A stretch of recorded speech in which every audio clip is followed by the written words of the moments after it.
This is the state of play in the title race, and as we've said, Liverpool can go 11 points clear at the top of the table with victories today after Arsenal lost at home to West Ham yesterday. Mikel Arteta very, very angry with his side's performance. Sam Dean, you were there.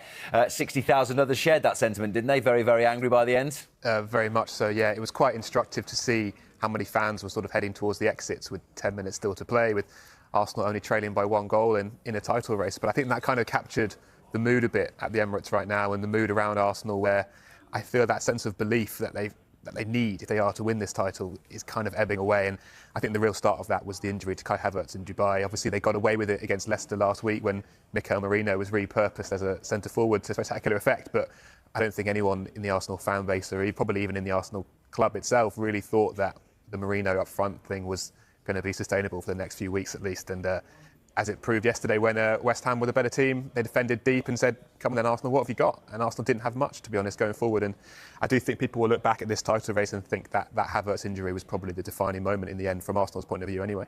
Yeah, that is the point, isn't it, Darren? That it's not the result in isolation for Arsenal yesterday. It's the wider point that is the right word from Sam, sustainable. It's not sustainable to be playing Premier League matches without a recognised forward.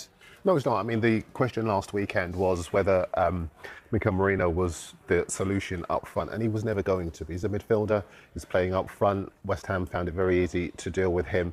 I actually think the defining moment was in January when that window closed and there wasn't another striker, because I actually have a lot of sympathy for Arsenal in so much as they probably looked at the numbers. Last season, they had the second best attack in the Premier League behind Manchester City.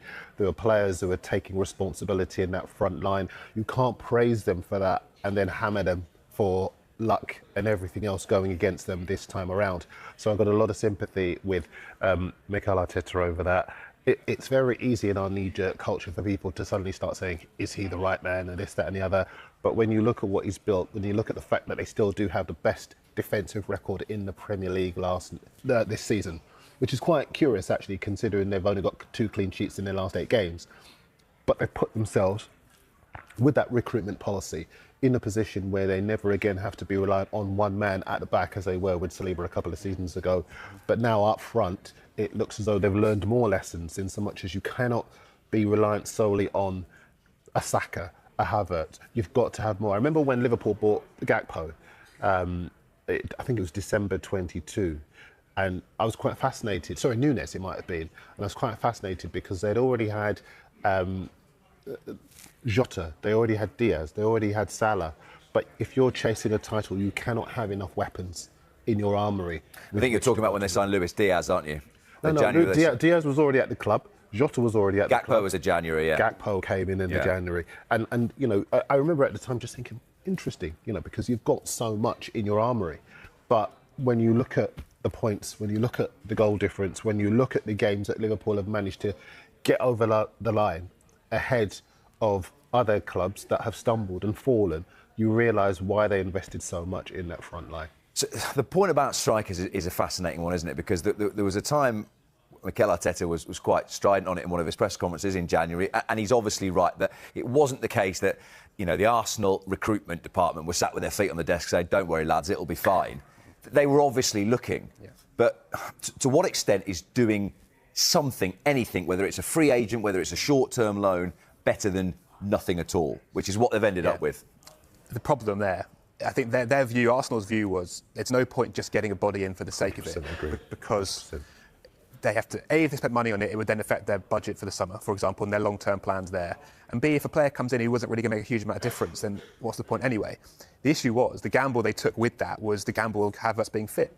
And that was, you can argue that was a fair gamble to take, given Havertz's injury record. Because if you look at his career, he's actually never been out for a long length of time. Last season, he started pretty much every game in the second half of the campaign, played every minute. Like, his physical durability has been quite extraordinary for a long time. And they looked at that and they added it up and calculated who was out there, how much are they available for, crucially in the case of Ollie Watkins. Is it worth doing, or should we make that gamble? And they decided, I think collectively, I do think it was a collective decision in the end, to take that gamble. And then within about 2 weeks of it, they'd lost. Yeah, that's what happens. You gamble and you can lose. Yeah. And that's what happened now. And I think now, knowing what they know about Havertz and Martinelli injuries too, they would just take a body. I think if they could go back in time, they would just take anyone. And that is the point, isn't it? That Ollie Watkins is a premium striker. He's a high-class player, and the timing of the bid, you can argue with, but whether there was a short-term free agent, whether there was a loan. But Rob, you're talking about Arsenal Football Club. I mean, you're talking about one of the biggest clubs in Europe. You can't just take anyone at Arsenal. No, I appreciate that, but there's a middle ground between anyone and Ollie Watkins, isn't there? Yeah. Yes, but there weren't that many options out there. Exactly. Who moved that Arsenal could have gone for, do you think? Matis Tell, maybe? Possibly. Possibly. In hindsight, maybe they should have. So the interesting point yesterday is that if you watch the Chelsea-Villa game, and Jamie Redknapp afterwards makes a salient point, as the cameras are on the two lone boys walking off, Marco Asensio and Marcus Rashford, he said, I think there might be a few technical directors around Europe who are thinking, there's one we could have gone for. And again, hindsight's a wonderful thing, because at the time people are saying Marcus Rashford is not in the best of shape or the best of form. Yeah. But someone like Marco Asensio, I mean, could Arsenal have looked at him? Maybe they did. We're speculating, obviously. More of an attacking midfield player, I suppose, rather than a number 9. I think in that case. And Rashford, they couldn't loan him because they already had 2 Premier League loanees anyway. So, you know, I totally see the argument, and I think in hindsight, Arsenal fans would be justified in saying anybody, like literally just a body who can play up front and has some experience at the top level, would be better than what they currently have. But at the time they made the decision, they had Havertz and Martinelli fit. It's just the way the cookies crumbled that 2 weeks later they don't, and now they're looking back and going, that was a mistake, probably. The other mistake or consistent mistake through the course of the season has been red cards that have come back to haunt them time and time again. And again, Arsenal will argue with a couple of them earlier in the season, particularly the Declan Rice one, but this costs them yesterday. Yeah, I mean they were already 1-0 down at this point, and weirdly, actually kind of played better after this red card, and so it didn't change the course of the game that much. But equally, you can't win a league title if you're regularly losing players, and I think Arteta would be the first to admit that. And disciplinary issues have been a regular problem for Arsenal for his entire tenure. I think they've had more red cards under Arteta than any other club has had in that time. So it's a constant problem, and one that he's sort of tried to ease out of the club. But the issue with these is that a lot of them are sort of silly red cards. That one was Lewis Skelly losing the ball on the halfway line. It can happen. But the Rice one, kicking the ball away, Trossard kicking the ball away, even the one at Bournemouth when Saliba sent off, it was because Trossard had kicked the ball back towards his own goal for inexplicable reasons. So like these isolated incidents are just undermining the team throughout. It's a really key point, because I keep hearing this word discipline thrown around as though these guys are going into matches and are unable to control their temper, or, you know, doing the kind of thing that you would associate with a loss of discipline. 2 things struck me about that footage we just saw a second ago. The first is that you're dealing with a young player. Young players will make mistakes. We've got to give young players leeway for that. The second is it's a canny, capable, very tricky player who has robbed him of the ball, who's seen his stride and managed to get in there. He's tried to take one for the team, believing it would be a yellow card.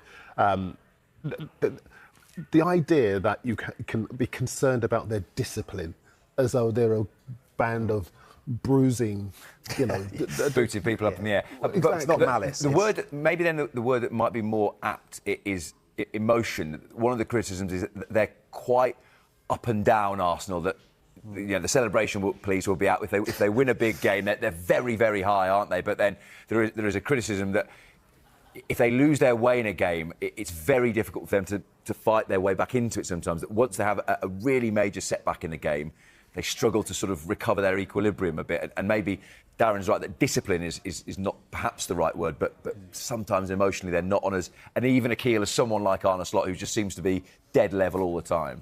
I think Arsenal's a very emotionally intense place. I think within the club, partly driven by Arteta. I think that's one of his great strengths too, that intensity he brings every day is what drives the club. But equally, I do think it puts people, I think generally in the club, they really want it. They know how much it means, they really, really want it. It's not a relaxed place. And even at the Emirates Stadium, you know, after 15, 20 minutes of a game, if the game's not really flowing the way the fans want it to, you can feel that anxiety just creeping in all the time. Like, it comes in so much quicker at the Emirates than at other stadiums. I think that's kind of the desperation they have to win this Premier League and to get back to that position they believe they should be in. And they want it so much that it kind of exudes out of them a bit, and I think it does get in the way. I'm not sure how much that affects the red cards, though. I think, as I say, I agree with you, Darren. It's not malice, this disciplinary issue. They're not bullying teams and sort of clamping down on players. They're just doing dumb stuff too often. I think there is a kind of... Which is kind doing dumb stuff too often. Yeah, it's pretty basic analysis, but I think that is what it is. It's all got you in here, Sam, for that sort of thing. Any club can do that, A. And B, we develop a vernacular, a vocabulary within football that everyone just buys instantly into, without actually, in some cases, looking at the context of what we're seeing. Because I don't think there is anything about Skelly's discipline there that is a cause for concern. You can look at the the points lost after red cards, that's all legitimate, but I think we have to characterise it correctly. And what he's done there, he's made a mistake. Actually, it's partly a mistake, but also it's a lot due to a very clever, technically, a guy who kind of thinks two moves in front, and Kudus has robbed him. He looks as though he's going to race clear, and Skelly's taken one for the team. We see players taking one for the team at City, at Liverpool, all tactical fouling, all that kind of thing. Let's actually say what we can see rather than trying to characterise it negatively. Do you think that some of, to use that phrase, negative characterisation, some of the frustration is, from Arsenal's perspective, that they've been dealing with this points-guzzling monster for 2 seasons, and now they're not there? Everyone's thinking, well, if it's not City, it should be us, and didn't counter for Liverpool being so good in their Arne slot. Yeah, I think that's absolutely the case. I think there's a real sense of frustration among the fans that Arsenal have been so good for 2 years straight and pushing City all the way. And they seem to have almost exhausted City by doing so. Like, City had to put everything on the line last year to get there. And maybe exhausted themselves at the same time. And maybe exhausted themselves. And Liverpool have just sort of emerged and just walked straight through happily, really. But also, I mean, the fact is for Arsenal, I still think if they had all their players fit at all times, they're the best team in the league. But the issue is they haven't had them fit at all times. They've had Odegaard out for 2 months, Saka out for 3 months. They've had these red cards that come out of nowhere. And generally, they've not been able to hit the levels of consistency that they've shown for the last 2 years. And having that drop off of, 5, 10%, 15%, that's enough in the Premier League. And if Liverpool are so good and so consistent, and crucially, they've managed the availability of their players so well, I mean, in many ways, the Premier League is becoming a battle of who can stay fit. Yeah. Liverpool have won that battle all season, really. And I guess, Darren, the theme in the papers is what we've just discussed, which is that Arsenal, it feels done. Very much so. It's a really nice segue into this piece in the Mail on Sunday from Sami Mokbel, because it sums it up very succinctly, as Sami, one of the best match reporters in the business at the moment, does. Look at the subdeck as well. Gunners hit the self-destruct button as Bowen deals them a massive blow in the title race. It's actually a second successive season that West Ham have beaten Arsenal at home. Their headline is self-explanatory: game over. And a little caption on the bottom as well. I don't know if you can make it out, where the points were lost: Wolves, Bournemouth, City, Brighton, and now West Ham. I want to show you this as well in the Sun, because the headline is, again, actually, it's gone as a headline, but the odds compilers already deciding that Liverpool are going to win. And so they are remunerating people on that basis. And it does look very much all over. The feeling is that if Liverpool were to go to Manchester City and win today, then it will be all over. A lot of people, and I've said this before, I still think it's open. A lot of people forgetting Liverpool have yet to go to Manchester City under Pep Guardiola and win. We all kind of just play this game on paper sometimes, when there is so much domestic football, European football, international football to be played. Anything can happen. We don't wish it to happen, of course. We don't want teams to lose players, but we've seen Saka injured. We've seen Odegaard injured. We don't know what could happen in terms of red card, suspension, anything. It's still a long way. There is still a long way.